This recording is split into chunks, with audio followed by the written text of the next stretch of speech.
What's up? How's it going, Uncle Pete? Let me know.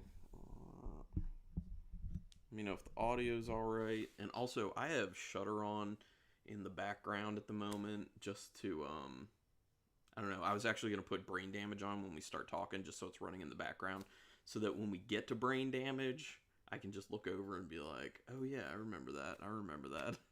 Or when we have lulls in talking. But yeah, just let me know. Make sure that you can't hear any of the actual movie. I turned it down pretty low because I don't want it to come through in the audio, because otherwise I get copyright strikes, and I don't want that, because you can get in trouble for that stuff. Awesome. Thanks for the input on the sound. Yeah, I'm ready for this. Actually, I might just... They're running Hellraiser, the original Hellraiser, on one of their channels right now. You watched The Last Drive-In last night. I was so excited to see that it was Hellbound Hellraiser 2. I love that. That's one of the best horror sequels, in my opinion. I love it, love it, love it. So running Hellraiser on one channel. They keep running the show Born to Kill. That just keeps running on their psychological thrillers channel. And I'm wondering, maybe I should check that out. What do they have on their Slashix? Oh, yeah, Madhouse. They keep running Madhouse. They've been running this movie for like 2 months. What's up, Heather? Yeah. How's it going? Yeah, I'm just gonna throw on in the background a little brain damage.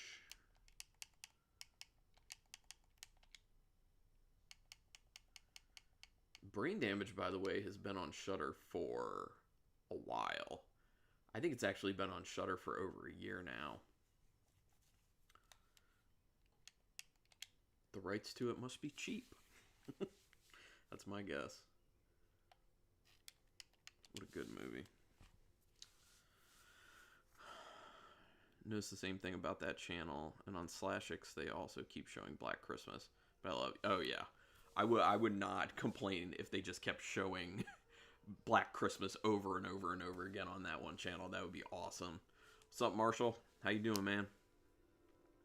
Is Marshall, by chance, is Tequila your lady tonight as well?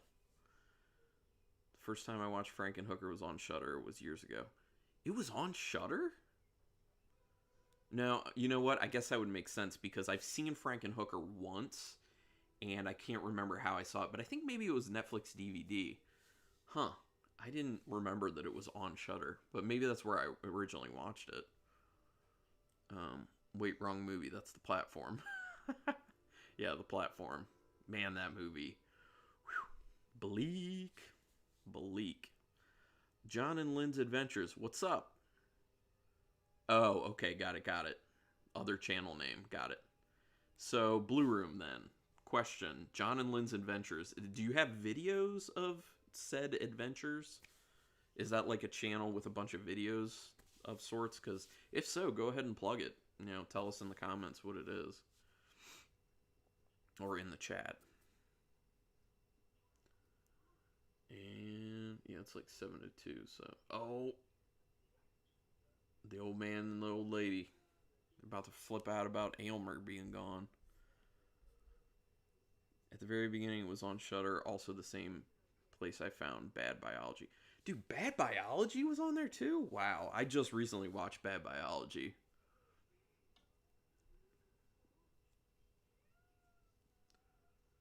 Oh, all the brains. I have to turn that volume.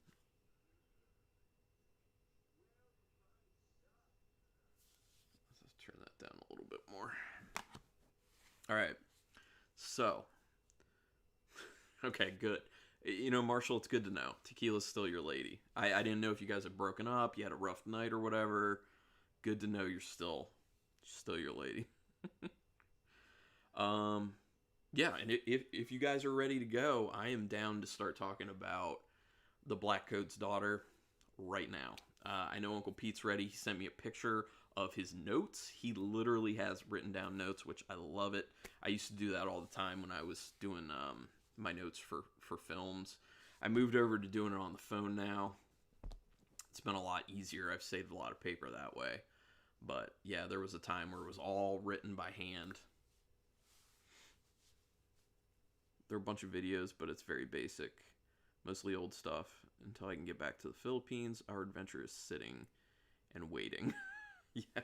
I think it's a lot of people's adventure right now is just kind of sitting around. A big adventure is like, I drove to a brewery and picked up beers curbside. That's about it. Although in my state, they just opened up breweries for indoor seating, but I think it's like 50% capacity or something, and they have to have like partitions between tables, and everyone needs to be spaced 6 feet, and it seems like way too much to go through to go get a beer, to be honest. I'd rather just drive there, pick up curbside, and drink it at home, and watch horror movies, because I love to do that. But anyway, let's go ahead and get into Blackcoat's daughter. So first of all, I just want to get everyone's like general feeling. How did you feel about Blackcoat's daughter? Were there people who really didn't like it, people who loved it, people who kind of felt in the middle? You know, some good, some bad. I know a lot of films I feel that way about, where it's like, there's some good stuff and there's some bad stuff. Especially since I watch a lot of like the Shudder originals and exclusive films, so you get a lot of mixed situation there. I love the colors in the scenes. It set the tone. Yep, I agree with that. I noticed when Kat was on screen, there were blue tones, and when Joan was on screen, it was yellowish. I had to look up my any significance. Sorry. It's got something. Did you find anything, though, for the blue versus the yellow, then, Uncle Pete? Blue shows isolation. Yellow shows insanity. And I think that fits perfectly with those two characters. So it was Joan who's yellow. Yeah, I mean, she kind of was insane, but there's also another twist to Joan was Joan... Okay, there are two kind of theories that I thought of when I first watched it about Joan. Was Joan possessed? Or was Joan just kind of like one of these crazy devotees who, you know, is almost like a cultish type follower?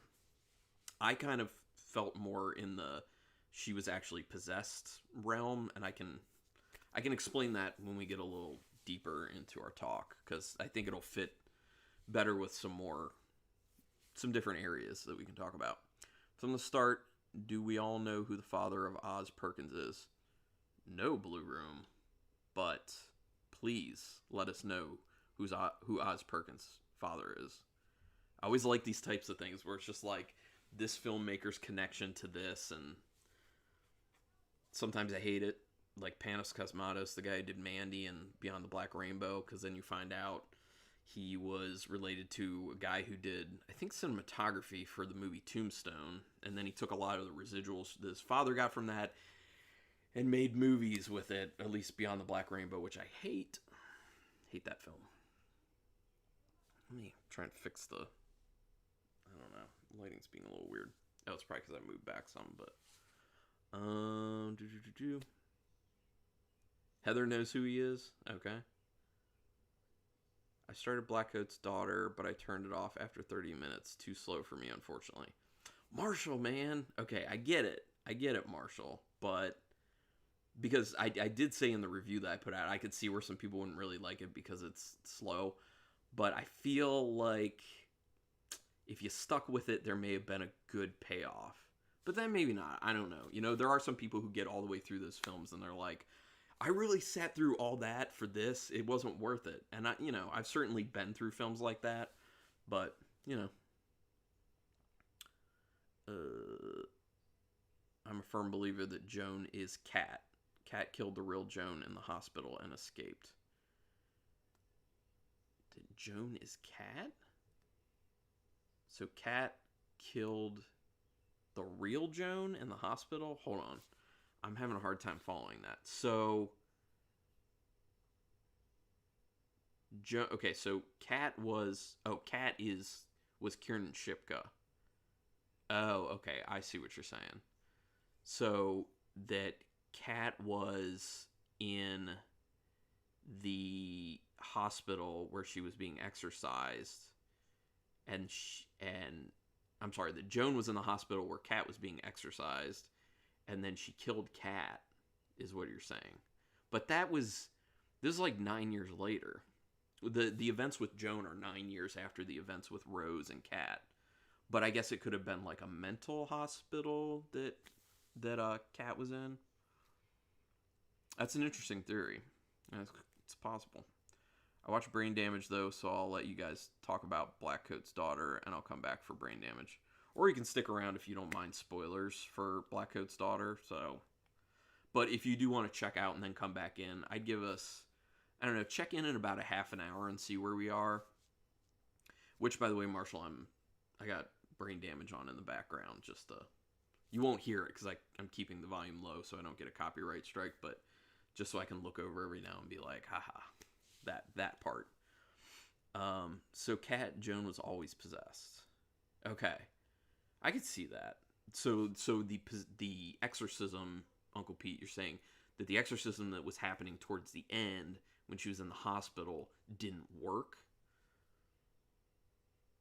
The way I viewed that, Uncle Pete, is that Kat was originally possessed. When the exorcism happened, the demon was forced out of Kat. And then 9 years later, somehow, there's no explanation for it in the events of the movie, that demon also inhabited Joan and started, doing the same stuff that Kat was doing. And part of the reason I say that is because, like, the memory flashes that happened, one of those memory flashes was of being shot. And that Joan had. Like, you saw a flash of Joan being shot, and that happened when she was at the hotel after she showered. Which, by the way, was the moment that Kat became possessed, when she took a bath. So there's kind of a common thread there, because when they were showing Kat taking a bath, and then they show, like, the steam on the tiles, and then there's, like, a shadow that appears, like, that's the demon kind of taking over. And then Joan, this 9 years later, Joan comes out of the shower, and that's when she's having that flashback memory of being shot with a shotgun. Now, fast forward to, well, chronologically go into the past, but fast forward in the film to when they show at the end where Kat was found, and she had, the severed heads on the floor in the boiler room, and the police officer shot her. It looked, the way they shot that looked a lot like that flash, that little, like, quick flashback that Joan had. So my theory on that is that flashback from Joan's perspective is the demon's memory of that happening when he was in Kat's body. And I think it also ties in where after she does what she does, like, she beheads the people and she does exactly what Kat had done, and then she's, like, out on the road and she starts, like, losing it and crying and everything. I think that's the moment where the demons left her, or she's just back in control of her body, and she realized what happened, and she just, like, loses it because she's just like, what did I do? That's just a theory, though. Anthony Perkins. Well, you got to give me something more than that, Blue Room. Anthony Perkins. There are a few Anthony Perkins out there. And maybe I'm being really dumb and naive, and you're like, duh, come on, Anthony Perkins. Oh.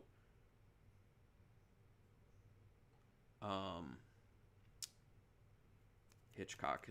Hold on, Psycho. When the priest, James Remar, who is one of my favorite actors, is talking to Joan, he says he sees something in her.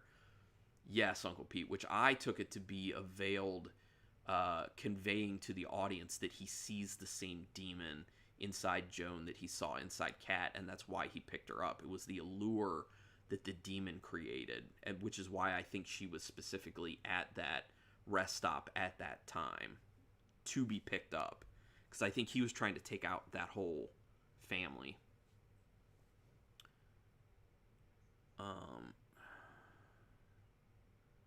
There's a scene where Joan is holding an ID that is not her. So it's 9 years later. Kat was in the hospital and Joan was a nurse. Cat killed her and took her ID. It's possible. It's a good theory. It's an interesting theory. Yeah. I mean, that could definitely be. So answer me this real quick. Bill, James Remar's character, he was a priest, right? I think I remember that because I watched this a few weeks ago. I didn't rewatch it. I thought about it. I didn't get to it.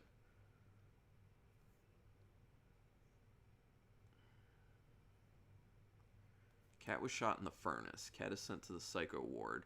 Cat kills one of the female guards and takes her ID and escapes. The name on the ID is Joan. Cat is now using the false ID as her own. Blue Room. Okay, I gotta this is dense stuff, so I gotta okay, so Cat kills the female guard, takes her ID, and escapes. The name on the ID is Joan. Cat is now using... Okay, that's possible. It's possible. But then why is she played by a different actress? I guess just to throw it off. Yeah, in agreement. Uncle Pete in Blue Room. I could see that. I hadn't even considered that, and that's one of the things I really like about doing these live stream discussions, is because when I watch it, I theorize. I create this theory in my head, and it feels so real to me. But then when you guys throw out these other things, it gets me thinking, and then I'm just like, well, maybe I'm not totally right on that, and maybe it is this way. And it's just cool to kind of consider a few different paths for the storyline.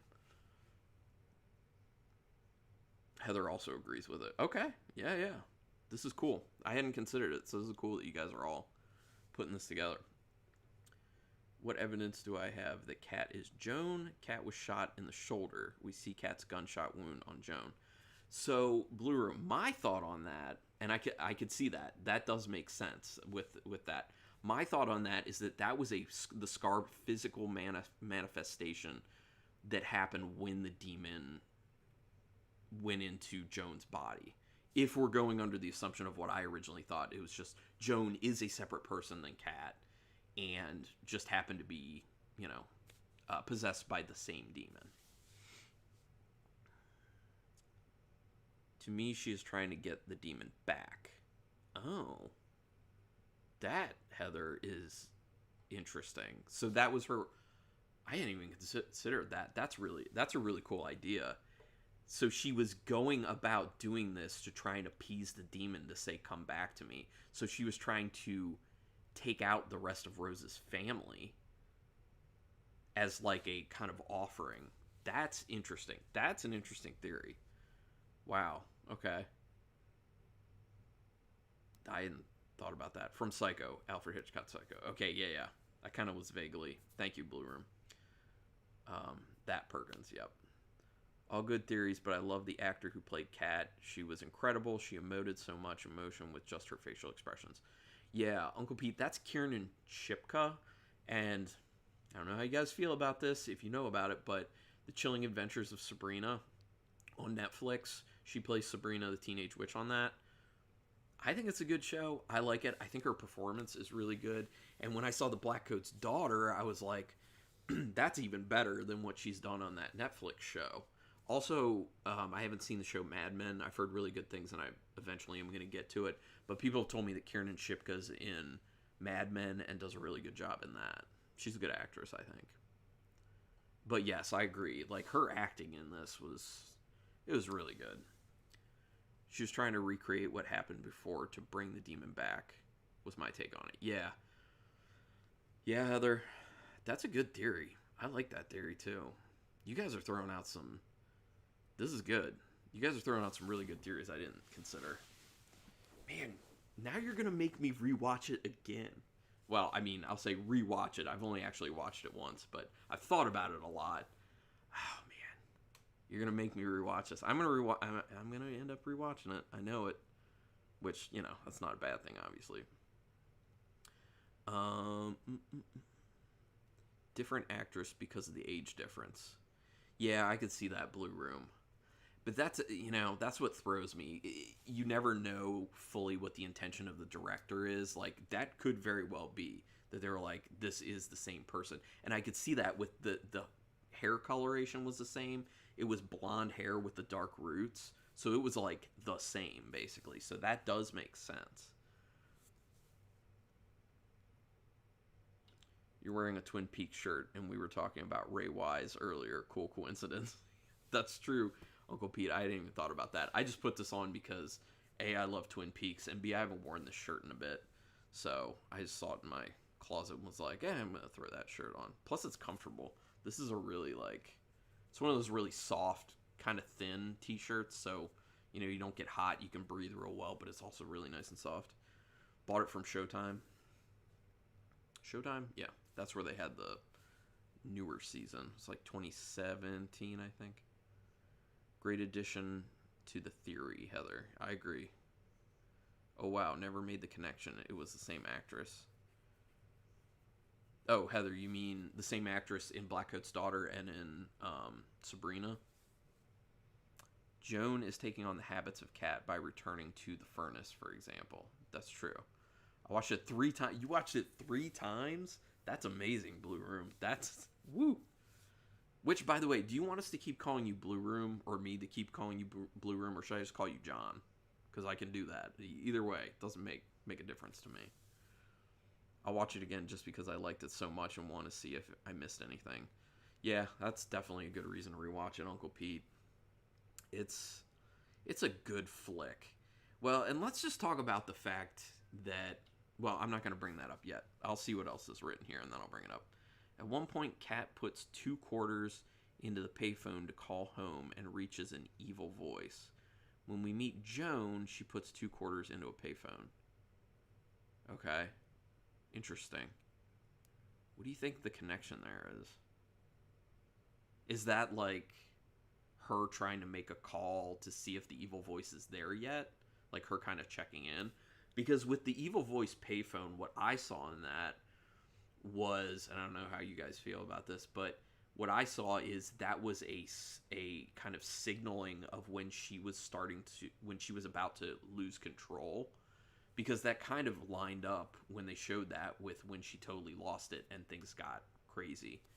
So I kind of viewed it as that was her inside her own mind, and what she could hear, which sounded like an evil voice, I thought was maybe muffled voices of what was actually going on outside of her body, because who she actually is kind of trapped inside behind the demon, because the demon's in control.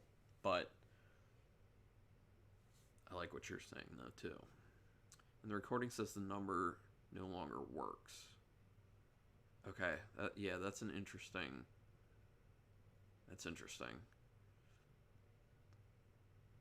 John is good. Okay, I'll just call you John. It's quicker to say that, too, so that's nice. Yes, I watched them years apart, so just didn't make the connection. Got it, Heather. Yeah.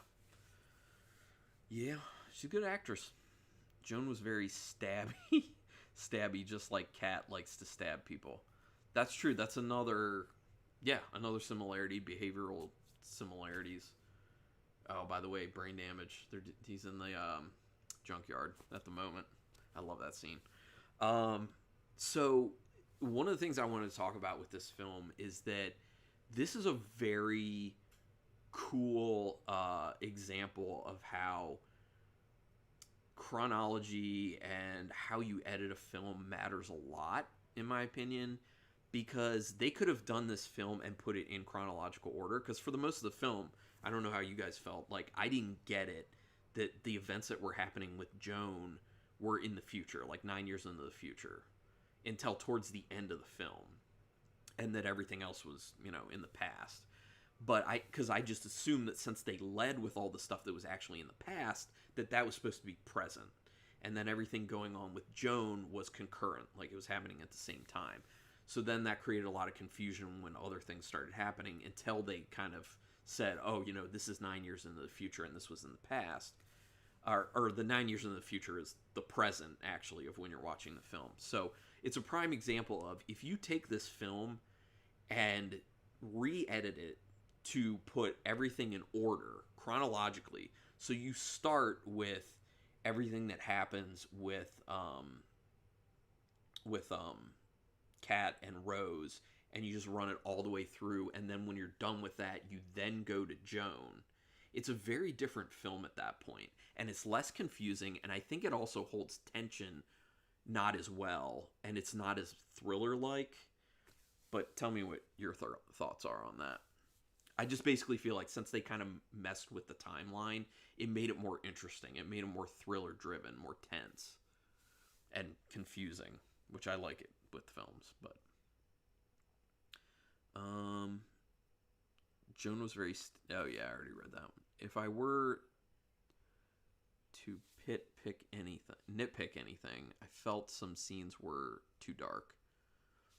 Yeah, okay. In particular, the one where Rose was looking through the window into the boiler room, and all you could see was like a little bit of shadow of like a little bit of movement.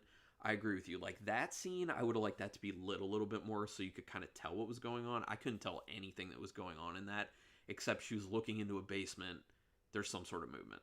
And I think it was Kiernan Shipka's character, Kat, but I wasn't 100% sure. So I feel you on that. But it's not as bad as something like Alien versus Predator Requiem. That movie is unwatchable because it's so dark. Like you can't even tell anything that's ever going on in that. If they put this in chronological order, it would not have been half as good. Agreed. It was beautifully edited the way the story was played out. I was also confused, but that makes you pay more attention. Yep, very true. And that's a good point, Uncle Pete, that when you're confused, when you're kind of pulled into the thriller aspect and the film's more tense, it definitely puts you on the edge of your seat and makes you focus more. It like pulls you right in. Oh my god, Elmer's doing his thing in the back of the neck. I love it. Sorry. Did you notice the school sweatshirt logo had a head on it? No. No, I didn't. But that's an interesting one. See, and that's another small touch. Like I love it when films do like really small touches like that, like having that head on there. I am gonna have to go back and rewatch it because I bet there are other little things like that. Yeah, Uncle Pete. John is picking up some interesting details. Well, he did watch it 3 times, so that's awesome. Thank you for doing that, by the way, because you're throwing in some extra cool stuff for us because you did that. Didn't the evil demon look like a giant bunny? Maybe Donnie Darko connection. So I couldn't see super well, so I wasn't 100% sure. I mean, it did have a little bit of like a bunny silhouette type vibe, but I also think it was supposed to maybe be kind of goat-like, like what you see of like the depiction of Bahamut. I think is how it's said.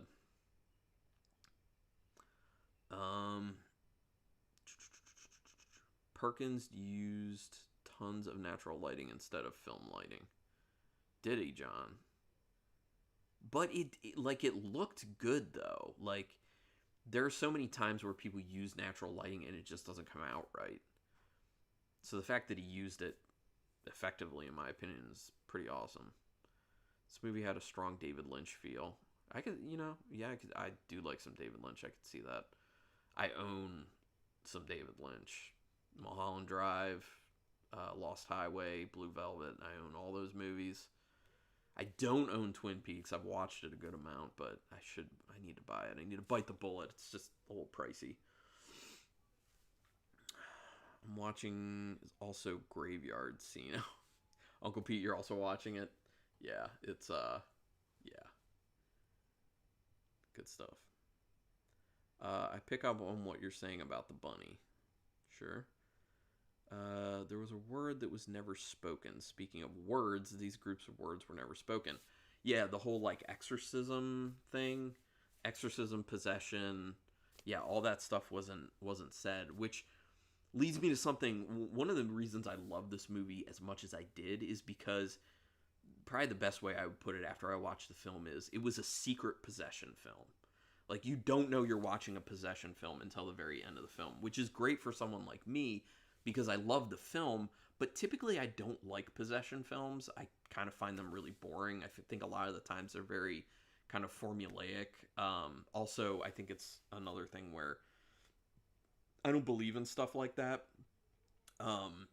So I think that's also a reason that I don't really like ghost movies because I don't believe in stuff like that either. so it's not like interesting or scary to me. Um, but for that reason, because I'm not a fan of those types of films, if I knew going into this film or when I started the film and I was like, oh, it's a possession film, I may not have watched it. So it's really cool to kind of do that where they're like, let's just present a movie. We're not going to really tell you what's going on. Just go for the ride. And then by the end, you'll find out what type of film it is. Because I feel like nowadays, all the time, they have to tell you up front. Like, I just watched the movie Yummy today. It's a Belgian film. It's a Shudder original it's coming out on Shudder this coming Thursday. So I watched a screener copy of that. Good film, by the way, actually. But they let you know up front with the trailer, this is a zombie film. Like, this is 100% a zombie film.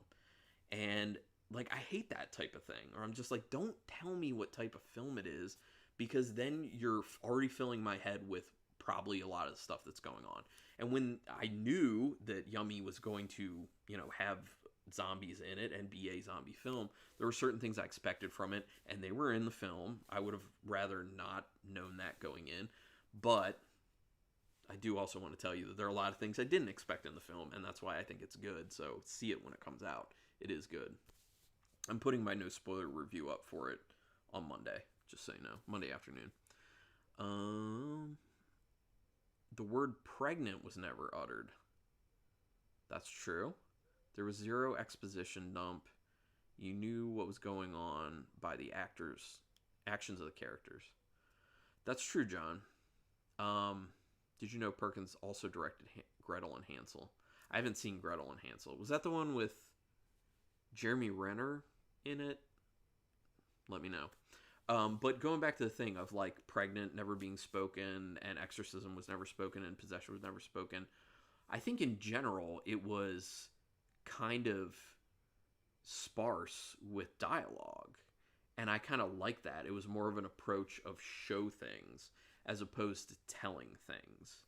And I think that kind of goes along with using music to kind of tell the story, or using silence to kind of tell the story, or going slow enough and not telling too much so that people have time to think things through or let their minds wander while the film's going on to kind of try and start piecing things together, or obviously like piece things together as things are happening. Have you watched it yet, John? I liked it more than some seem to. I assume Gretel and Hansel, Heather. I haven't seen it, by the way. Wait. I think maybe I did see it. And it's been so long I forgot.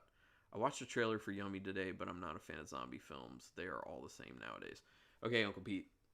That's what I always say. I don't, by and large, like zombie films, but I will say, check out Yummy. I think there is stuff in there you will like. Trust me. Trust me on this one.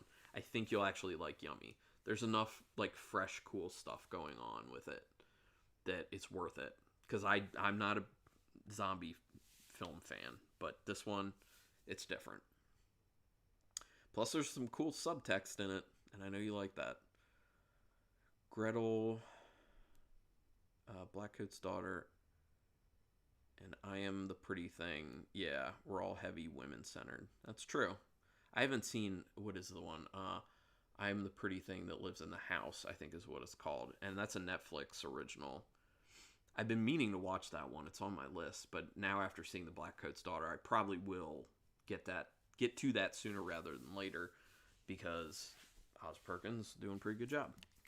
The girl from Stranger Things is in it. Is in I'm the Pretty Thing That Lives in the House. Gretel and Hansel came out this year with the girl from it. Oh, okay. Then I have not seen that one. And what's up, Bear? By the way, I'm sorry, Bear. Ben. I don't know why. I know someone who goes by Bear Grimm. So Ben, what's up? The actor that played Bill played Dexter's father in that series. Yeah, James Remar. He's a good actor. I like him. I was happy to see him because I was just like, Harry from Dexter, what's up? She's not in Stranger Things. Oh, it's the party scene, Brain Damage. Love that. The song in that is awesome. That's the guy from the Warriors, Ajax, James Remar. Yeah. Yeah, I'm going to surprise some of you guys. I haven't seen the Warriors yet. It's one of those films on my list. It's been on my list, and it's towards the higher portion of my list. It's just I have so many other movies that end up coming up, and with doing the screeners and everything, it's slow moving getting through that list. Yeah, do check out Yummy Uncle Pete. Then let me know what you think when you do check it out. Here's something you may have missed if you didn't watch the movie with headphones. Okay. Kat says, "Get your hands off me, cunt." There was a demonic voice in the word cunt. 54-minute mark. Then a tear came down her one eye. Huh. Okay. Was that when she was in that's when she was in the house after she had thrown up at the dinner table? I remember that. Yes. Okay. Yes. And yeah, I remember that kind of change in the voice too. Now that you say that, that's true. And to be honest, the moment where she threw up at the dinner table is when I was like, ooh, I'm getting a possession vibe, because that made me think back to The Exorcist. And that's kind of a thing now with possession films. Like, that's one of the trappings of a possession film is the throwing up. So I was just like, here we go. Which, by the way, to that, when I saw that, then it made me start thinking back how people were interacting with her. And I think that with the stuff that's going on in the beginning, like the priest who was, I guess, the head of this school, the way he was interacting with Kat, it kind of seemed to me like he was aware of her having been possessed or whatever, like that she was there because they were working with her, especially because when they were asking Rose to like keep an eye on her and like take care of her. Although I don't think they explained what was really going on there, because when they're talking in his office, he makes a comment about saying something about noticing a bit of a smile. And it's kind of like, at first, the way I viewed it as, okay, this is normal. But then when I got the whole possession aspect of it, it seemed more like he was looking for a smile, as in her poking through, and not the demon being in control. And he felt like, since he saw a little bit of a smile, maybe that was a glimmer of hope. Maybe that was a little bit of a sign that she was coming through a little bit instead of the demon. Just saying. What else? What's up? Hey, what's up, Rich? How you doing? So is Gretel and Hansel good? I want to know if Rose says worshiping the devil. Demonic voice says devil. Okay, cool. Yeah, I'm gonna have to rewatch it, John, for sure. It is another slow movie, Pete, but I liked it. Okay. I mean, you're selling me on it, Heather. You know, Rich, I haven't seen The Warriors.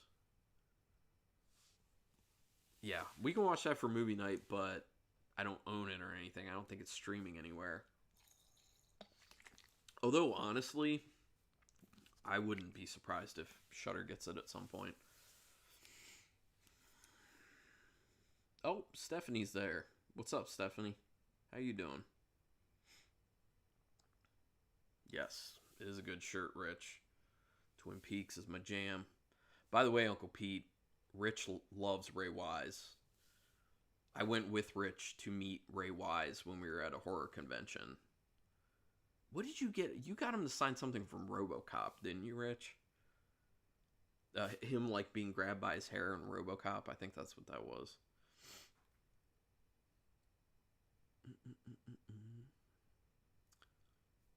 113.20. Cat cuts off Rose's head. Notice the symbol Cat is wearing on her sweatshirt. I love the way the music had me getting ready for a jump scare, but then calmed down. Yeah, that's another thing. I do feel like they did some good misdirection with the music in the film.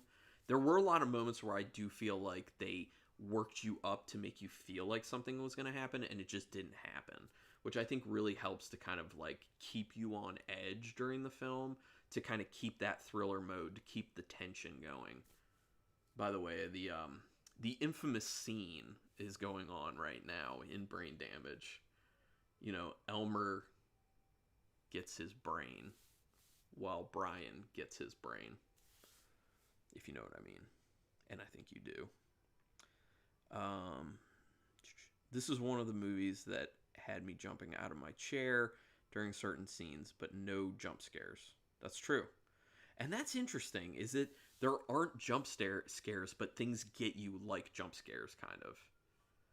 That's just amazing filmmaking, in my opinion. Kenny Chung, what's up? You're a newbie. I don't know if you're new or not to my channel, but you're new to the live stream, so welcome, Kenny. Any favorite episodes of Joe Bob Briggs? I gotta be honest, I really liked the one last night, with Hellbound Hellraiser 2, because I love the Hellraiser films, at least the first two, I love. And I could listen to Doug Bradley talk all day, man. All day. So that was a good one. Society was a great episode that he did. Tourist Trap was a great episode he did. All the Phantasms when he did those. I gotta check out Twin Peaks. You do need to check out Twin Peaks, Kenny. You are missing out. If you haven't seen Twin Peaks, you are definitely missing out. And I'll tell you that I didn't get into Twin Peaks until, I don't know, like 5-6 years ago or something like that. It had been one of those things I was aware of, and I'd been meaning to get to it. But then I eventually got to it, and I was just like, oh my god, why didn't I watch this sooner? It's so fun. It's so awesome. All the characters are just so interesting and quirky. And that's what I love about it. But there's a compelling story. At least in the first season, there's a very compelling story. Huge Ray Wise fan. That's right. That's right, Rich. Oh, Marshall, what's up? Oh, yeah. I knew this was coming. Uncle Pete would ask Rich about Dead End. Yeah, Brain Damage, great. Because I wore headphones while sitting in the dark, the score gives a greater meaning and feeling into the movie. That's a good point. It does immerse you more. And I find, actually, like, for some reason, like, putting earbuds into my ears focuses me a lot more, too. So if I'm watching a movie on the laptop with earbuds in at night when I'm, like, laying in my bed, I do feel more focused on the film than if I'm, like here, like, sitting in my main room with the TV across the room. It just feels like there's a lot more that gets in between you and the movie versus that kind of intimacy of being, like, having blinders on, basically. So yeah, I feel you with that, John. Dead End's on Rich's list to watch. It's on mine now too as well. John, I just checked out the scene with the speakers up and it was awesome. Yeah, I bet it was. Thanks for the recommends. Yeah, you got it, Kenny. Yeah, gotta check them out. So I assume maybe Kenny, did you just get Shudder? Is that why you're asking? Dead End is a fun movie for any fan of Ray Wise. I move it up my list. Thanks. Got it. Okay. So so we're at 7:41 at the moment. Let me know everyone's feelings. Do you have anything else to say about the Blackcoat's daughter? I know Marshall checked back in, so just want to check for him. Are we done talking about the Blackcoat's daughter? Do you guys have any closing things to say about it? Anything else you want to bring up? Because we'll definitely address that before we move on to Brain Damage. But if everyone feels like they're good with the Blackcoat's daughter, then we could move to Brain Damage. Oh, by the way, Kenny, Brain Damage was another good episode of Joe Bob.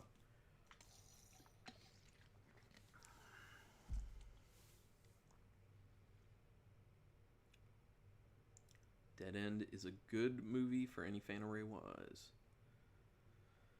Usually watch movies after midnight with the lights out and headphones on. Yeah, I could see that. That's a good way to do it. Like, that's the way you're going to get the most atmosphere out of it, John, for sure.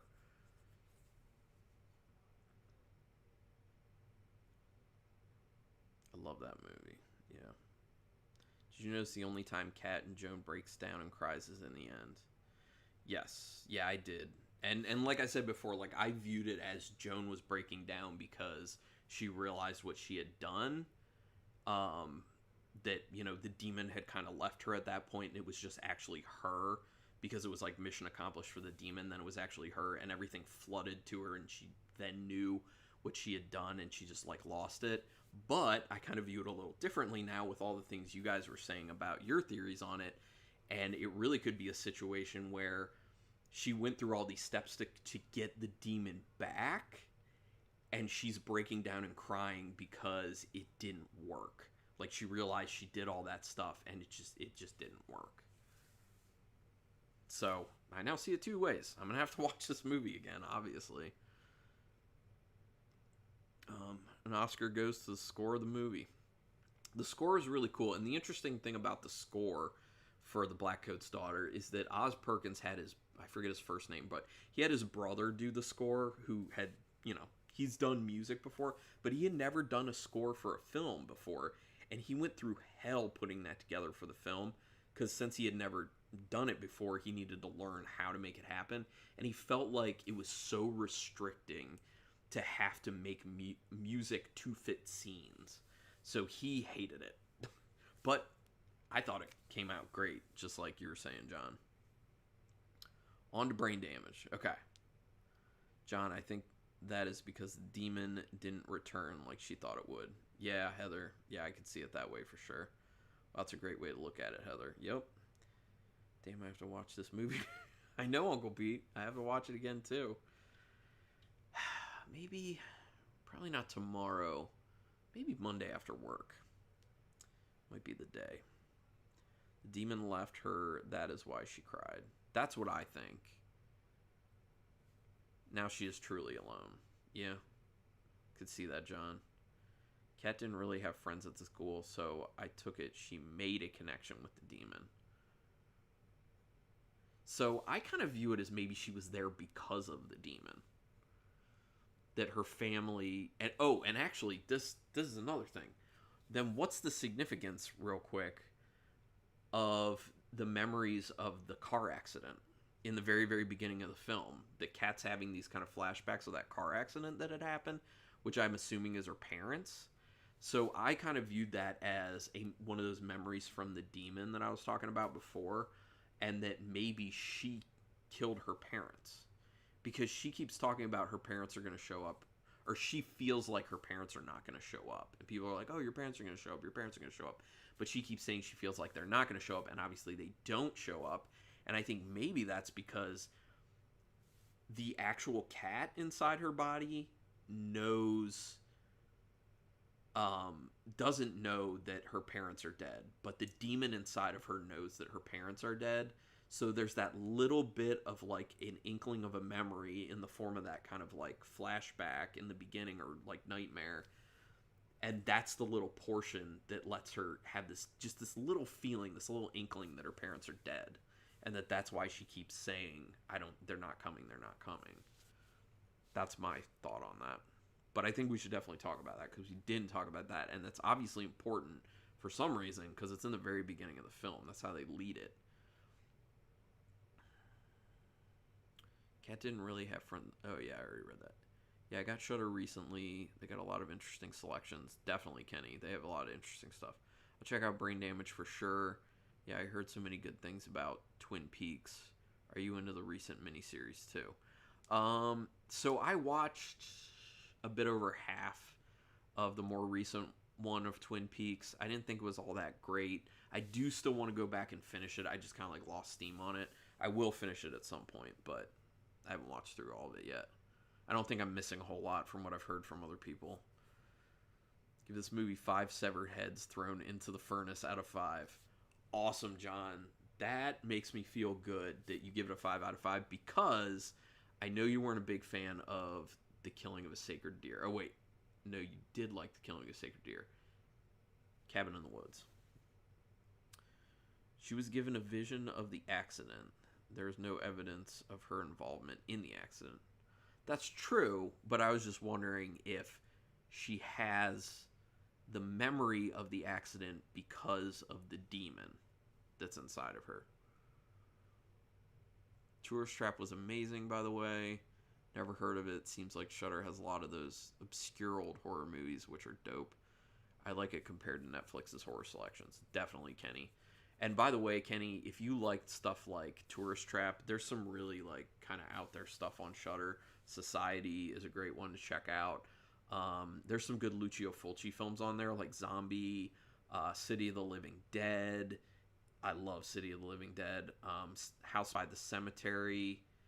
What's the third one in that one? The Beyond. Those are all fun to watch.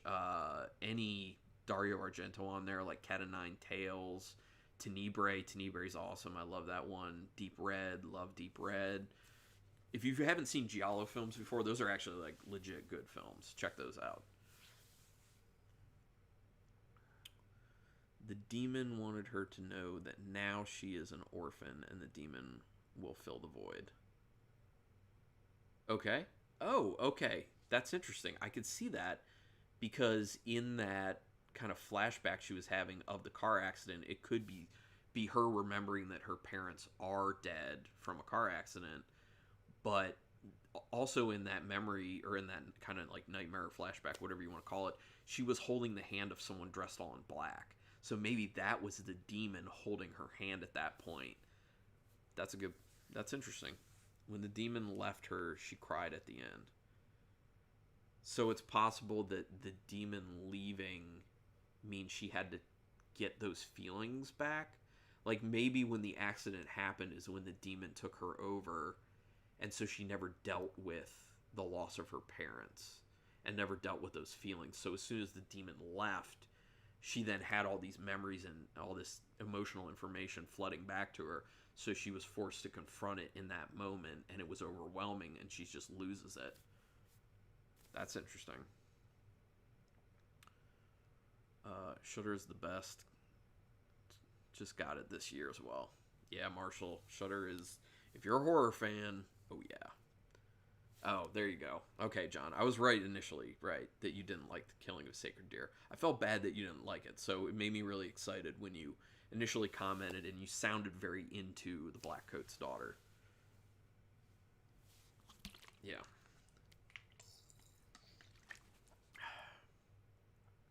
Well, here's another thing really, really quick. Then we'll move on to brain damage. Just a kind of a final thing, unless someone else has a final thing for it. The title, The Blackcoat's Daughter. So Blackcoat is kind of a derogatory term for like a clergyman. Now, wasn't Bill a clergyman? You know, Rose's father. He was a clergyman. So I guess, so I was seeing it as the Blackcoat's daughter like that. Rose, the daughter of him, because it's from the demon's perspective in a way. But it could also just be the Blackcoat's daughter as in cat, because a Blackcoat being a derogatory term for a clergyman, meaning a bad clergyman, could be the demon, because the demon is the opposite of a normal part of the clergy. Being inherently good, the demon's inherently bad is kind of the opposite of that regular clergy. So, just a theory.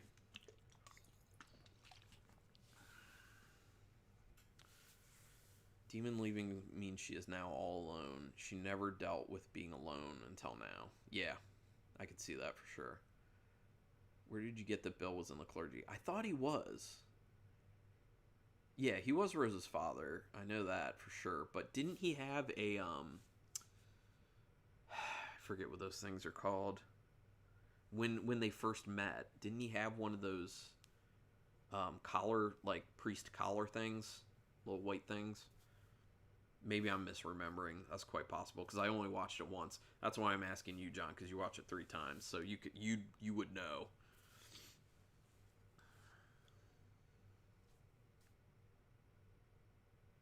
Because then if Bill was not a clergyman at all, then it begs the question even more. What does the Blackcoat's daughter refer to?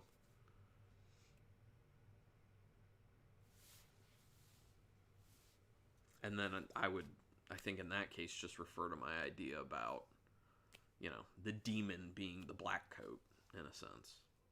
Which would work in another way, because if you're viewing the demon as the person with the black gloves and the black coat in the beginning nightmare or flashback that Kat had, the first met at the bus station, no priest collar. Okay. Plus he had a wife, and priests don't marry. I don't think that... Some priests marry, I think. Some do.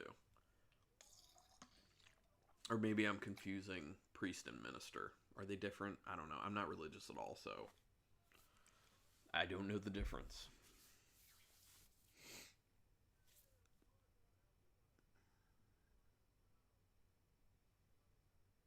Oh, Elmer's about to do his song. Elmer's tune. It's getting there. We're getting there. Love it.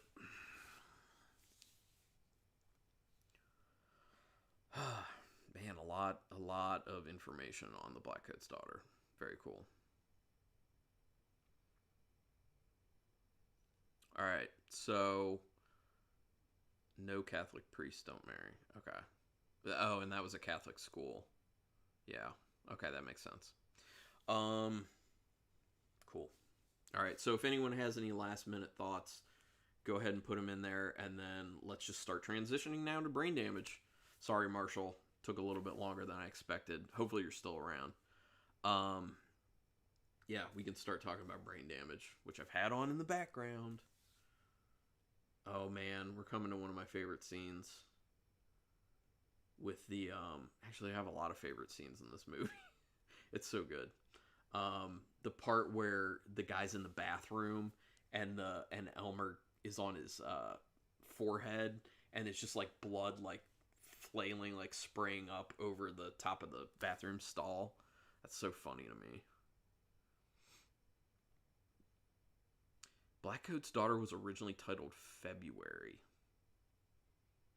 Interesting. Maybe because it's the coldest month, and that would be kind of personifying the insides and the emotional state of Cat. That would make sense. New movie out in June, Blade the Iron Cross, the new puppet master in the series. Yeah, John, I will check it out. Oh, Uncle Pete, you just got your Fright Crate. Yeah, I got mine today as well. Don't know when I'm unboxing it. Probably in a few days. I love the voiceover for Elmer. He was perfect. Yeah. Zachary did a good job. Oh, so Marshall, was this your first time ever seeing brain damage? That's what I need to know. Okay, 2 questions actually. Marshall, was this your first time seeing brain damage? And 2, was this your first time ever seeing a Frank Henenlotter film? Other ones would include any of the Basket Case films, Frankenhooker, or Bad Biology. Because if this was your first time seeing brain damage and this was your first Frank Henenlotter film, I'm very interested to hear your thoughts, because Henenlotter's films are a very particular type of film. They're pretty creative and out there and fun and zany. Oh, here we go. This is the excessive soaping scene in the bathroom. Or in the shower. Hey, man. Hey, man. It's cool. Hey, man. You okay? Blackcoat's Daughter. It's a verse from the rhyme for which my brother Elvis wrote the music. Oh. And we used it as an incantation at the beginning and at the end of the movie. Interesting. Okay. That's really cool. Beetle Beetle, Blackcoat's Daughter. What was in the holy water? Really like the word daughter, and Elvis and I decided that maybe the Blackcoat's daughter was a priest's daughter. Okay. That makes sense. Thanks for pulling that in, John. I appreciate that, man. Oh, okay. Marshall, so this was your first time seeing brain damage, your first time watching a Frank Henenlotter film. That's a lot to handle at once, to be honest. Especially to start with brain damage. Most people start with Henenlotter films. Their first introduction is usually Basket Case, which Basket Case is crazy and wacky, but I kind of feel like Brain Damage is even more so. That's it, I'm finished. LOL. Thank you for all that. Thank you, everyone, for everything you threw into that discussion on the Blackcoat's Daughter. That was awesome. And like I said, I have to watch it again now, because now I have a lot of other things to think about, because I'm thinking about this film in a totally different way now. All right, so Brain Damage. First of all, I'm sure we all had fun watching Brain Damage, but Any initial thoughts on it? I'll throw a few out there. I like a lot of the interesting visuals that Frank Henenlotter throws into films, specifically in Brain Damage, when he's got high for the first time with Elmer. When all that like blue water comes in, like it's a real simple thing. It's not an expensive practical effect. It's kind of corny, cheesy, whatever. Like we could do that in a film. We can make our own film and do that at home, but it just looks good. And I feel like Frank Henenlotter does a lot of that stuff where it's like it's super low budget and it's nothing elaborate, but he shoots it in a way that just looks good. And I just love, like, for some reason it's very cool when every time I see that scene of the blue water just like coming over him and entering his room. I just love it. I was so busy watching all the Oz Perkins movies I didn't have a chance to rewatch Brain Damage. Got it, John. That's excusable. I understand that. So do the best you can to kind of reach back into the recesses of your mind and pull out what you do remember about Brain Damage.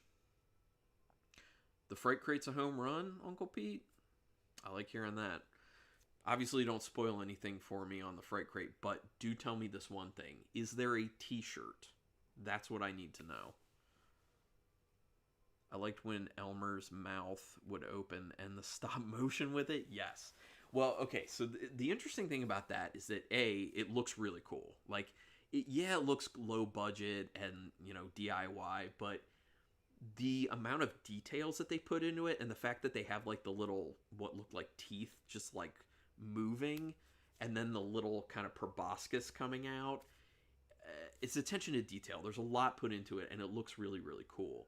But also the fact that they show it so many times is kind of ridiculous on one hand, but at the same time, it looks so cool and looks so interesting that the fact that they re-show it a lot, I like that. Like, I love that they re-showed it. They could have showed it even more, and I would still love that.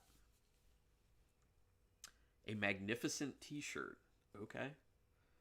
I'm very intrigued now, Uncle Pete. I'm even more excited to open that box when I get to it. But yeah, man, Elmer. The design of Elmer is cool. He looks gross and menacing, but at the same time kind of innocent and dopey. And the innocent and dopey part, I think, is with his eyes, the way they made his eyes look. Then obviously when he opens his mouth, it looks very sinister and kind of scary.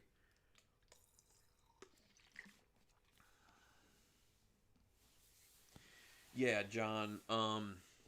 So according to Joe Bob Briggs, who covered Brain Damage this season on The Last Drive-In, he had said that the voice acting wasn't credited because the guy who did it, Zachary Lee, was not able to do it because he'd get in trouble as a SAG actor because it was like a non-SAG actor production. And so if he did the voice, he would have to put his name in the credits, or actually he put his name in the credits as something else. But if he did it as his actual name, he'd get in trouble with the Screen Actors Guild and potentially be kicked out.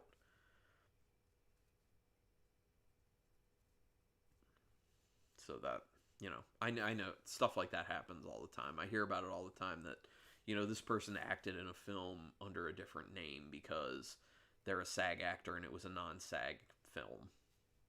So they didn't want to get in trouble, but they still wanted to do it.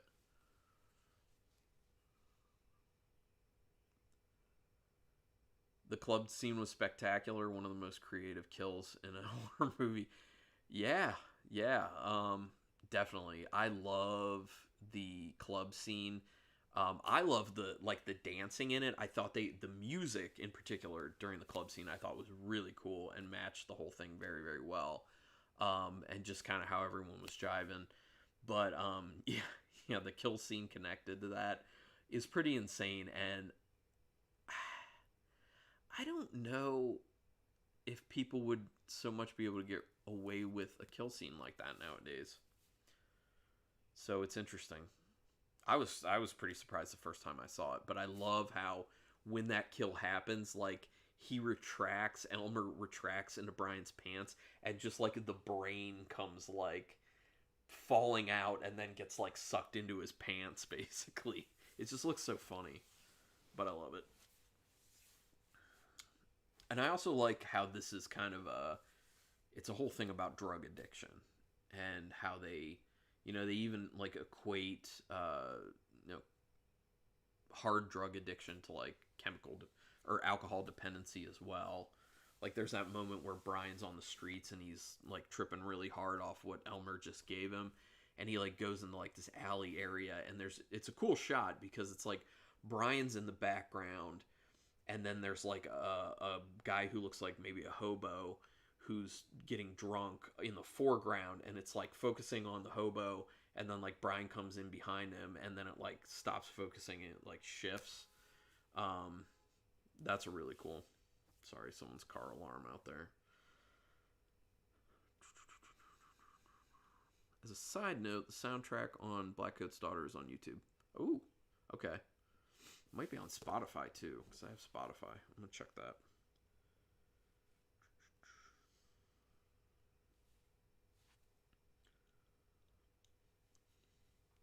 What else on Brain Damage, folks?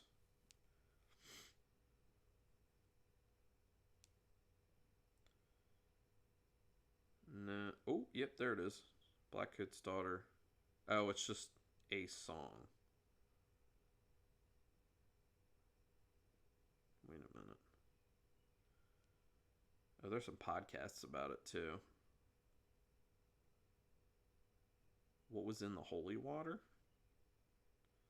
Alright, I'm gonna have to listen to this podcast at some point about it, just to get some other theories. The huge guy in the shower scene. You would expect him to be mean and intimidating, but he was the exact opposite. I enjoy when Frank Henenlotter goes against these common tropes. That's true. That's a good point, Uncle Pete. And he does that a lot, actually. He definitely goes against that type of stuff.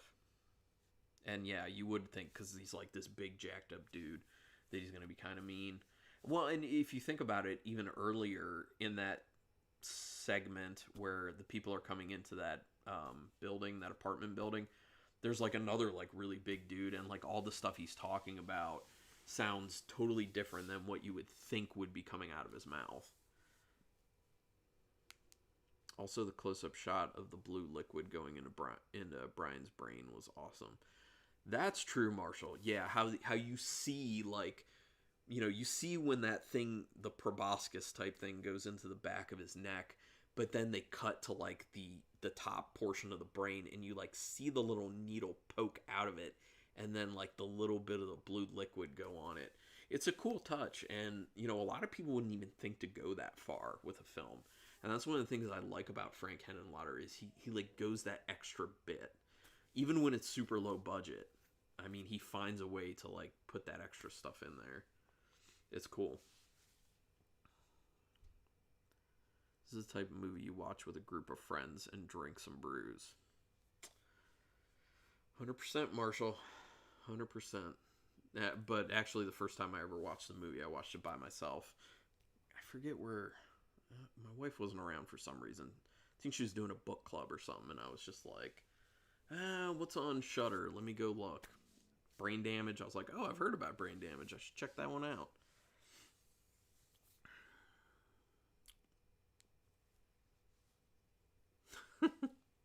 Uncle Pete, you can also light up some of the sticky icky. Yes. If you're in a state like that, you can. Or if, well, I can't. I work for the federal government, so it's not possible.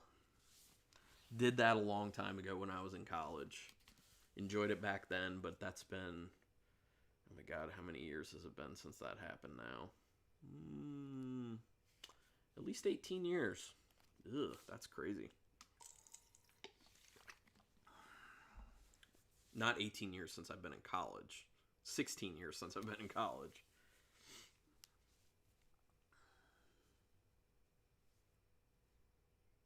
Undergraduate, that is. I did grad college. I waited 22 years after retiring from the Navy to try it. Yeah, that's what has to happen. If you're if you're in the service or if you're a government employee, you just can't touch it.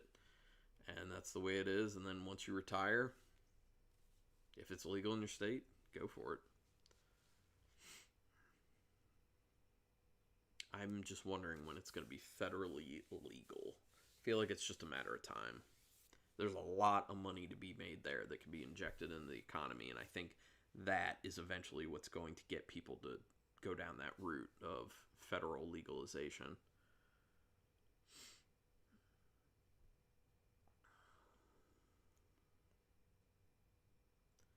The sex scene in the movie with the brother and girlfriend was really awkward. Yeah, it actually just came up a little bit ago. Like, it's not just awkward, it's just, like, unsexy. Which, you know, like, I guess that's kind of realistic. You know, sex isn't always sexy necessarily. In this film, obviously, it's not. And, you know, it's true to life. Maybe it's another one of those things that we were talking about with Frank Henenlotter. You would think one thing, but it ends up being the other thing, like with the guy in the shower.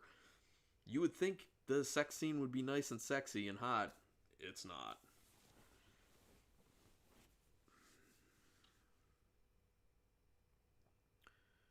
Don't think the actors were comfortable? That's possible. You never know. Yes, very unsexy. Yeah, sometimes the chemistry is just not there. That is also possible.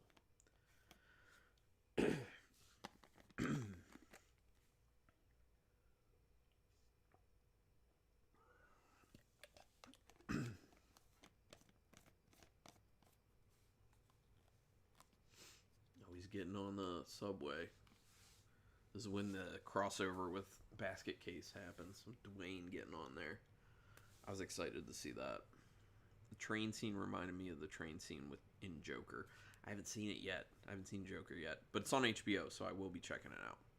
The lights were flickering and the train was moving. I don't know, though.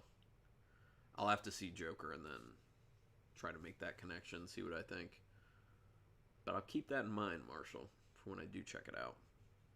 Because I will. I've heard only good things. Plus, I like Todd Phillips. I liked when Elmer killed the two people after him. It was very entertaining. Oh, you mean the old folks? Yeah. I like the beginning with the old folks where they're just like flipping out and you don't know why. It's one of those things with film where there's something you don't understand and something that's like wacky that's going on that just like pulls your interest in, because they start with these people just freaking out. And you're just like, why? Why are these people freaking out? And they're not just like normally freaking out. They're just like tearing their house apart. So you're just like, what could matter this much? What could be this important that they're flipping out like this?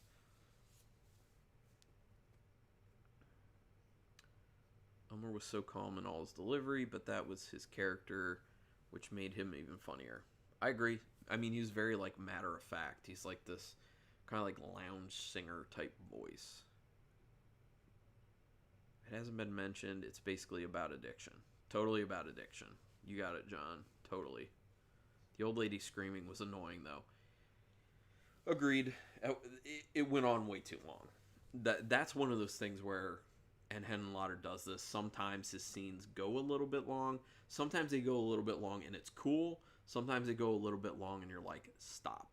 There was one in the film Bad Biology where a woman is having an orgasm for, I don't even know how long. It was an insane amount of time. And I was like, I get the point of it, but like, cut some of this out because it's just, it gets tiresome. It gets excessive. But I think maybe that was part of the point, is to be like, it's tiresome that she's having an orgasm this long. It's excessive that she's having an orgasm this long. So I was like, oh, okay. But it was annoying.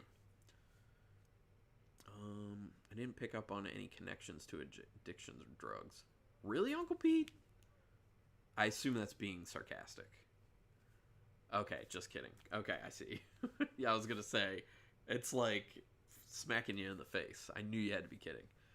I thought it was like a psychedelic LSD movie, but yeah, it was hitting on the theme of addiction. Yeah. So, one of my favorite scenes, I already said, I've already said one of my favorite scenes a few times, but another one of my favorite scenes, the time in the junkyard, because I love how they did like all the colors on the cracked windshields and everything, but also just like that dude's acting. I think his name is like Ryan Hurst. His acting as Brian, where he's just like flipping out about a junkyard and all the colors he's seeing, is so funny. And that's one of the things about Frank Henenlotter. Well, that's one of the main things about it. Like, his movies are so wacky that, like, they're fun and they're funny. And they're, like, unintentionally funny, though. But I like that more. Like, I get more laughs and more enjoyment out of movies that are unintentionally funny than ones that are intentionally funny. And I think part of that is because I judge more harshly on the films that are trying to be funny as opposed to the ones that aren't and just happen to be funny.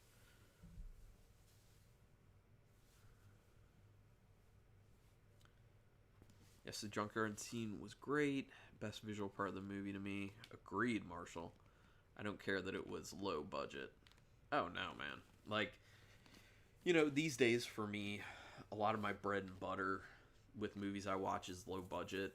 Although I'm all over the place because obviously, like, Blackcoat's Daughter, well, that may have been kind of low budget-ish. I don't know. But, like, Killing of a Sacred Deer, which we did, Cabin in the Woods, those are much bigger budget. So I really do get into those too. But at the end of the day, when I just want to, like, chill out and watch, like, a fun or cool movie, it's usually pretty low budget. Oh, here's the scene coming up now where he's having the final confrontation with the old people.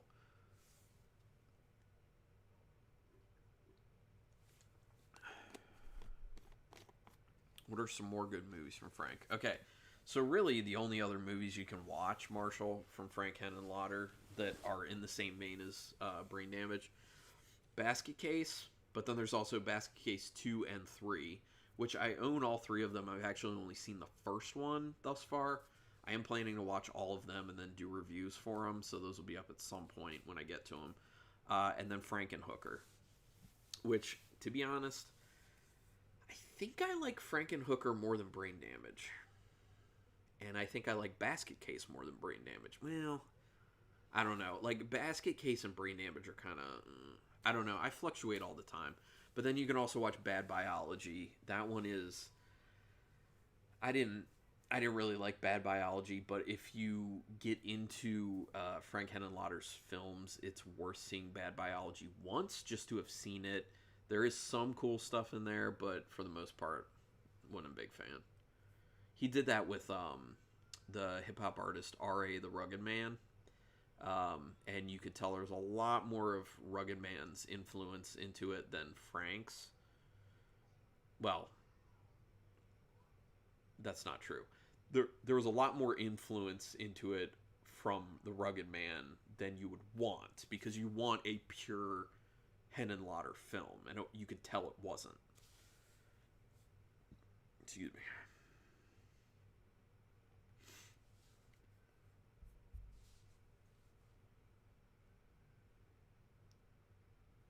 Brain Damage number 1, Basket Case 2, Frankenhooker 3, Bad Biology 4.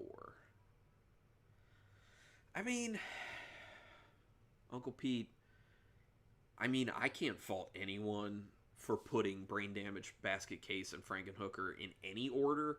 But yeah, Bad Biology has got to be last for everyone I meet, pretty much. Because I wouldn't say it's not worth checking out. Like, if you like Henenlotter, I'd say it's worth checking out just once. But you're not going to want to watch it again. All three are pretty awesome. Yeah, Marshall, you got it, man. I love giving recommendations. I love giving recommendations on craft beer. I love recommendations on movies, not just horror movies, any movies, whatever. I love being able to share what I love with people, which is, you know, a big part of why I'm doing the channel. Share what I love. Which was making me consider where we're going to go next, or where we should go next for the next live stream. Because we could just do one movie, we could do two movies. I don't know what people's thoughts are. And I do have some theories. If people just want me to make selections and pick more things that I think can be talked about at a good depth, kind of like the Blackcoat's daughter and the killing of a sacred deer, I have some ideas for those at the moment. So we could do that where I just pick, or we could do it where, well, we could do it where I just pick and we do one. We could do it where I just pick and we do two, or we could do it where I pick one and you guys pick the second one. Or we can just make sure we do a more in-depth talk one, and then a lighter one like this one, you know, Blackcoat's daughter, and then brain damage. Oh, here we go. Brian's getting high again. There it is, all the little teeth. Do it, Elmer. Here comes the needle. Love it. It's always fun. I know some people want to do the collector. Yeah. Yeah, what are people thinking? When theaters open back up, are you guys going to go day one or wait a little? I'm waiting. Definitely waiting, Marshall. I used to like to go to the theater a good amount, but with everything that's been happening, I've been thinking I'll let other people check stuff out and see what happens, and then I'll make a decision on what I'm going to do. So that's been the way I've operated.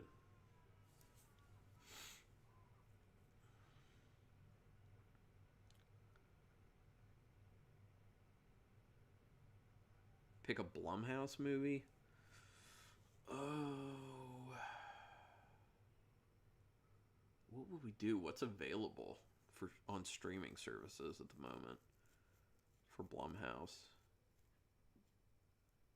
Yeah, Kenny, I agree with you. Seems too soon for the theater. For sure. For sure. I'll move my lighting a little bit.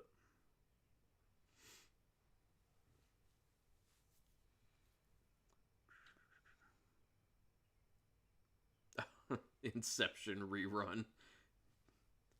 Oh no, I thought you were saying Inception rerun as Tenet as an Inception rerun. I thought it was a joke. It was a joke when I thought it was one. It's a good one. They're rerunning Inception. I didn't know that. That's a good film. I saw that in theater initially when it came out. And then Tenet. Tenet does look interesting. Checked out Invisible Man recently. Pretty well made. I think it's from Blumhouse. Oh. Yeah, I think you're right, Kenny. I've heard only good things about The Invisible Man. I keep meaning to check it out. What's it available on at the moment? Do you have to purchase it? Doesn't have to be Blumhouse. I was joking because you always pick A24. Well, okay, so that leads me to a few things. So two of the if you guys were gonna say just go ahead and choose one, I had two films in mind at the moment. One being another A24 film, and the other one not. One's on Hulu, one's on Netflix. So the one that's A24 and it's on Netflix is Under the Skin with Scarlett Johansson. And the one that's not A24 is on Hulu is Annihilation. And that one is with Natalie Portman. Both great actresses. Why is this... Okay, there. The lighting's better now. So I have to mess with this stuff.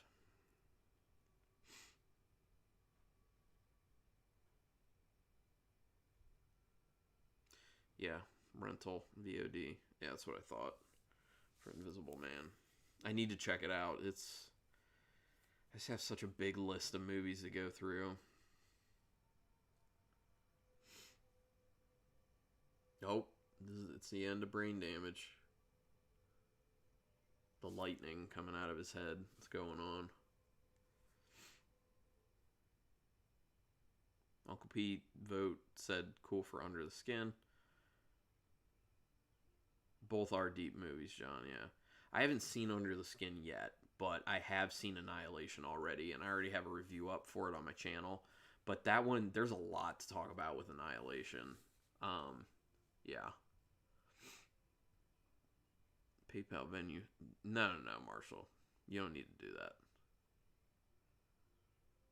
No, I mean, I will. Don't worry, Marshall. I will be watching Invisible Man.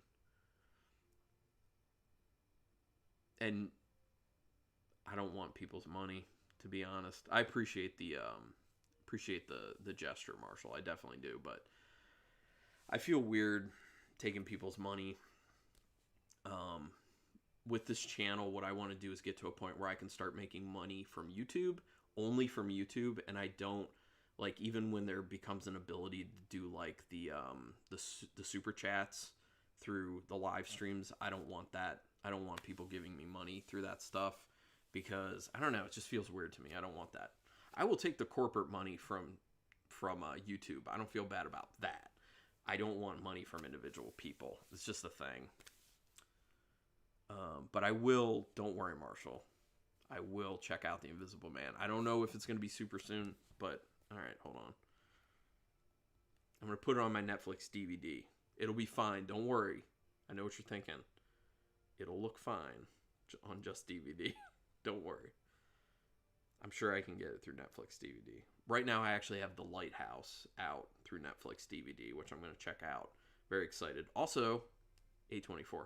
I'm on an A24 kick at the moment, in case you guys didn't notice.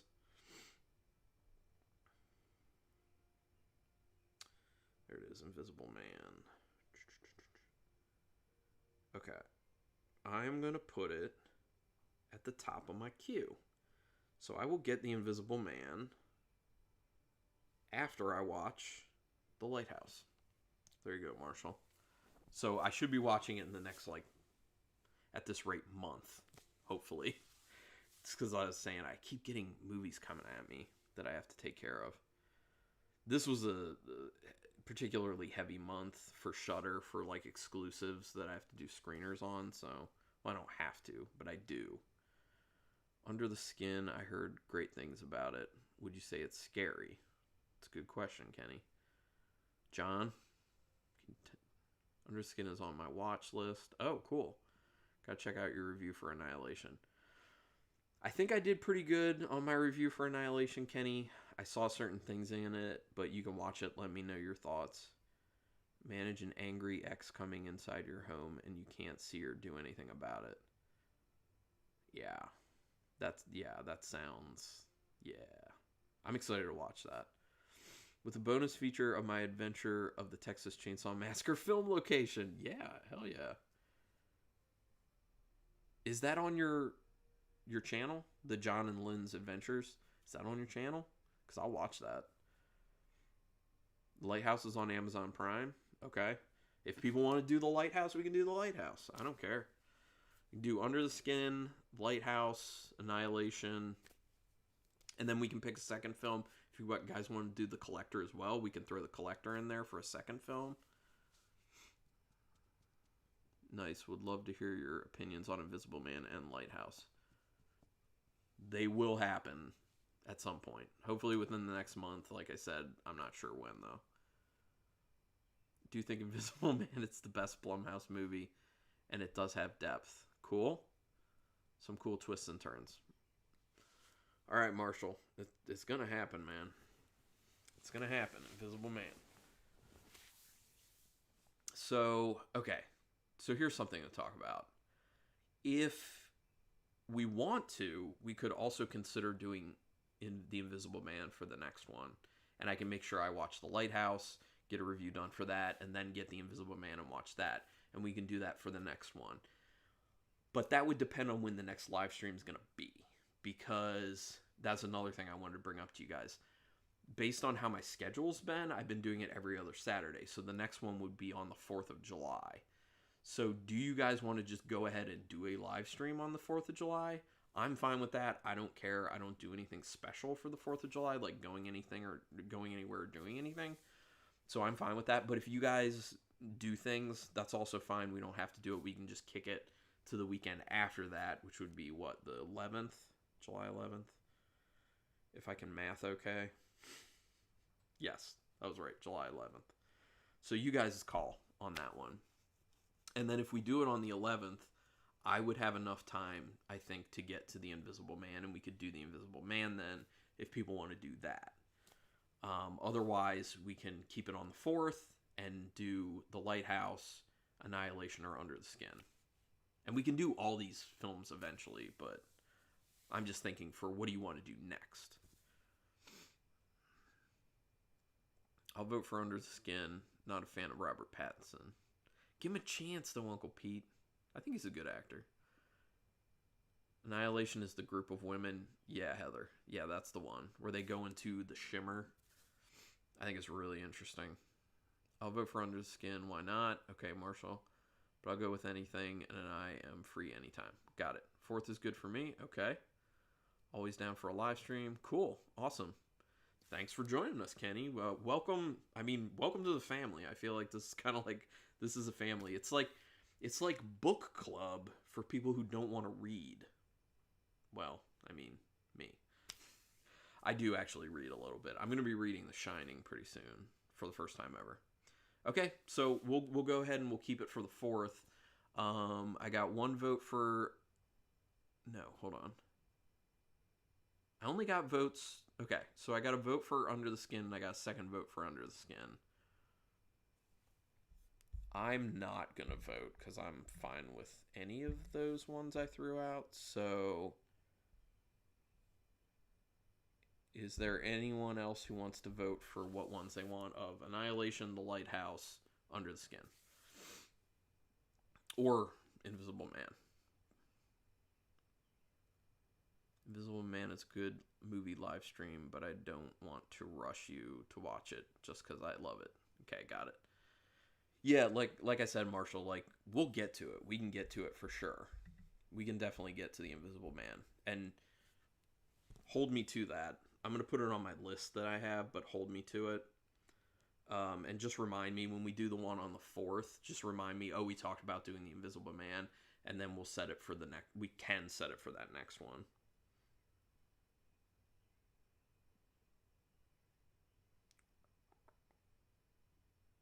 I'll get it later. I'll mess with that. Okay, so John's going Annihilation. Then we had Under the Skin for Marshall and Under the Skin for Uncle Pete. So Kenny and Heather, what are you guys going to vote for? I want to hear from you two on your preferences. I haven't watched Under the Skin, so I'm in for that one. Okay. All right, so that's 3 for Under the Skin. That's all we needed. So we'll go ahead and do Under the Skin, which is on Netflix at the moment. So, yeah. There's something interesting I already know about how this was shot. There's something very interesting about how Under the Skin was shot, or at least portions of it, but we'll talk about that when we do it for the live stream. So do we just want to do Under the Skin, or do we want to do Under the Skin plus another one, kind of like we did with Brain Damage? I know we didn't talk a lot about Brain Damage, but what did you guys think? Do you think it's worth throwing a second one in there? Blood-sucking freaks. You know, to be honest, John, I don't really want to do Blood-Sucking Freaks for a second one. If people want to, that's fine, because I saw it once. I'm not going to watch it again just because I don't really like it. Just thought it was kind of dumb, but, you know, that's... If everyone else wants to do it for a second pick, that's fine. Yeah, Kenny, I've heard that Under the Skin is good as well. Really good, I've heard as well.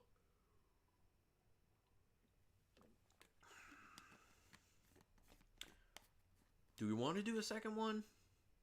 Because we can just do the one, and that's it, and then just talk about whatever, or we could just have that second one as kind of like a backup.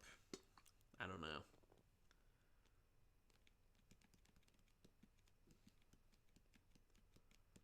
I'm down for a second one, okay. And we'll recommend a fun one, Return of the Living Dead. Is that streaming anywhere? Return of the Living Dead? We didn't talk a lot about Brain Damage, but there wasn't really that much to talk about. I was satisfied with what we discussed about it. Okay, cool.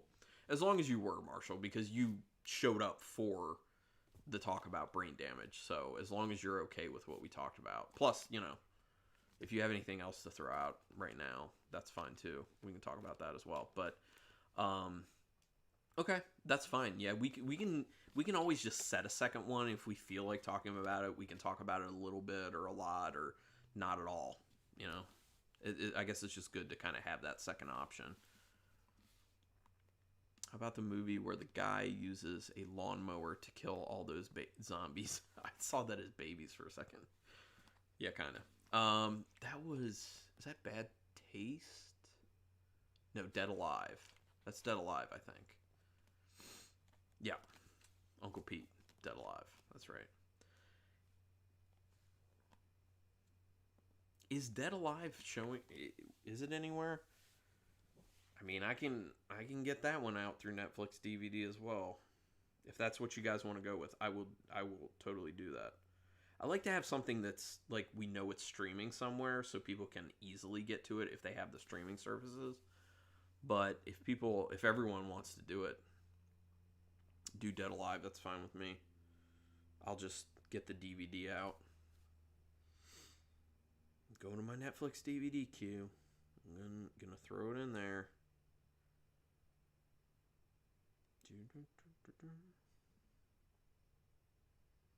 Dead Alive.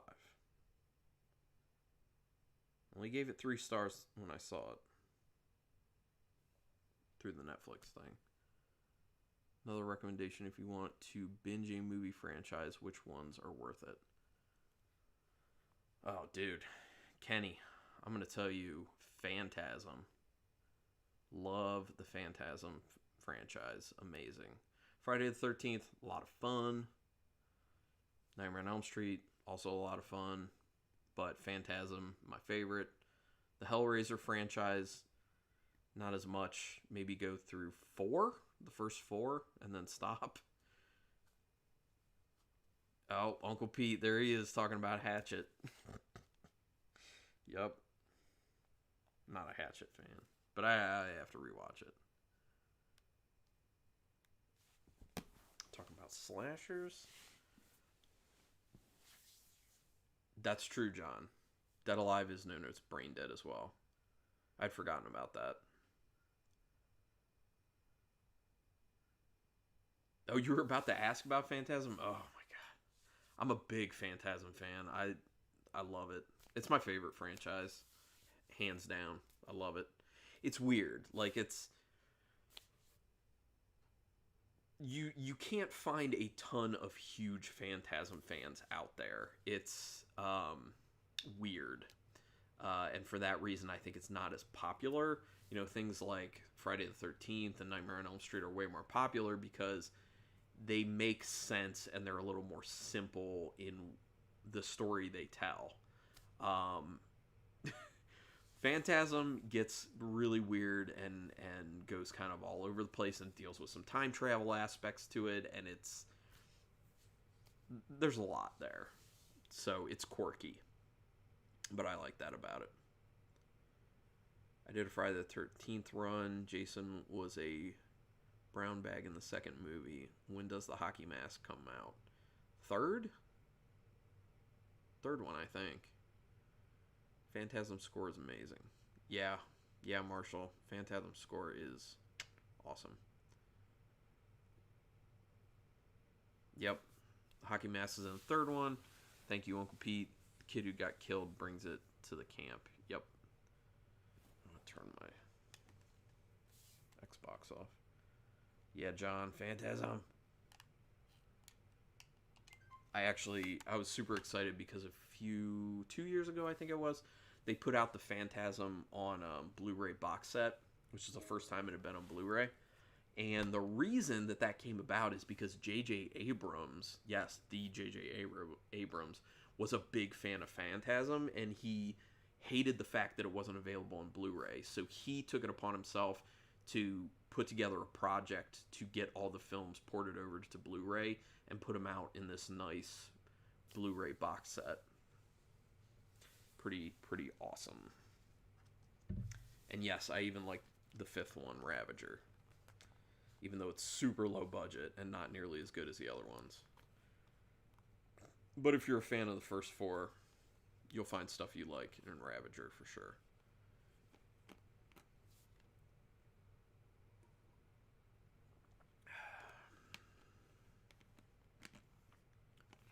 All right. So, all right. Looks like we're winding down a bit. Let's go ahead and close it down. So we'll do the 4th of July. Same time, same channel, all that. So Saturday, 4th of July, 7 p.m. Eastern Standard Time. You know, we might all end up hearing fireworks going on while we're talking, but that's fine.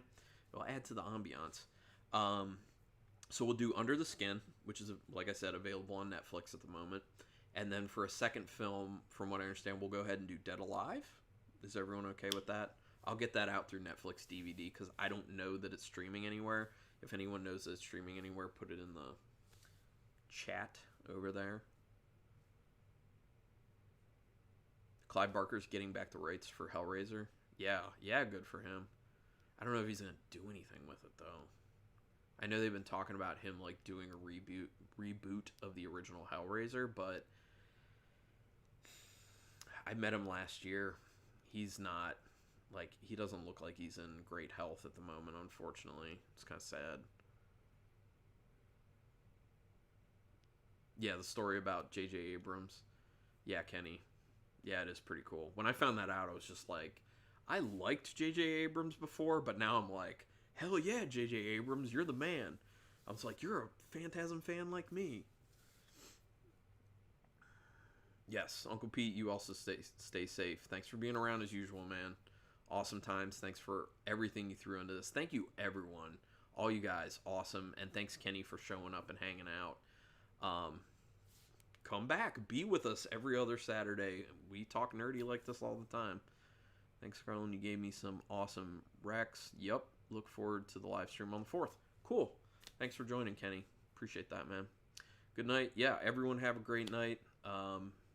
Yeah, get some good sleep, everyone. Although, you know, maybe watch a horror movie and then go to sleep. I might do that. I'll see what. But thanks, everyone, for checking this one out. Love you guys. With our little movie club.